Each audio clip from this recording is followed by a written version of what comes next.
Alright, first up we have squats. Bring the dumbbells up to your shoulders, keeping your core engaged during the duration of the exercise. Have your feet hip-width apart.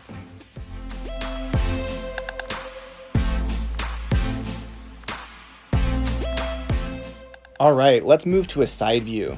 From here, you'll notice that I bring my butt as far behind me as I can, rather than just down to my feet. You should try to produce a 90-degree angle in your knees. This will help prevent risk of injury in the future. For those of you wanting a challenge, try combining a shoulder press as you come up from the squat. These are called thrusters. Be careful not to lock your elbows at the top of the lift, as this can cause injury.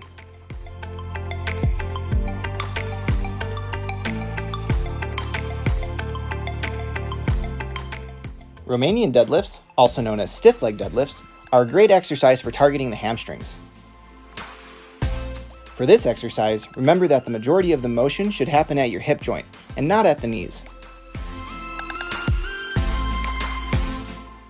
Now, it's important to remember that you should give extra focus to keeping your back straight in this exercise to prevent injury.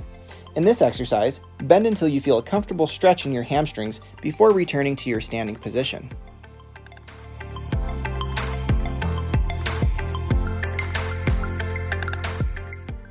Now, let's give your legs a small break by doing renegade rows with push-ups. This focuses more on the upper body. After completing a push-up, pull one dumbbell off the ground, leading with your elbow. I recommend alternating sides with a push-up after each row.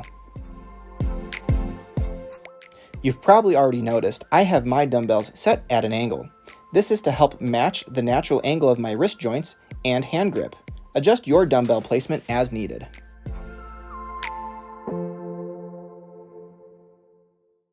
Now let's come back and do one more leg exercise, reverse lunges. Step back with one foot, bringing the knee a few inches from the ground. When standing up, keep the majority of your weight on your front leg. The front knee should come to about a 90-degree angle at the bottom of the lunge. Using a bench or ground, lay with a flat back. If you're using the ground like me, bringing your knees to a 90-degree angle will help keep your lower back straight. Now, lower the dumbbells, leading with your elbow joint and not your hands. Your elbows should come to about 90 degrees at the bottom of each rep. Push the weight back up without locking your elbows. Actively flex your chest at the top of each rep. For chest flies, allow the dumbbells to face one another at the top. Keeping a stiff arm, slightly bend the elbow. Mimic the motion of a bird flapping its wings. Make sure not to lock your elbows during this exercise. Again, actively flex at the top of each rep.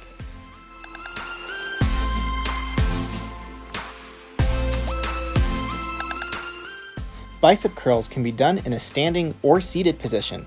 With shoulders dropped, lift the weight to your shoulder, bending at the elbow. Rotate the dumbbell from vertical to horizontal on the way up. You can alternate arms as shown here, or do them both together. Hammer curls allow us to hit the other part of the bicep. For this, do not rotate the dumbbell while going up or down.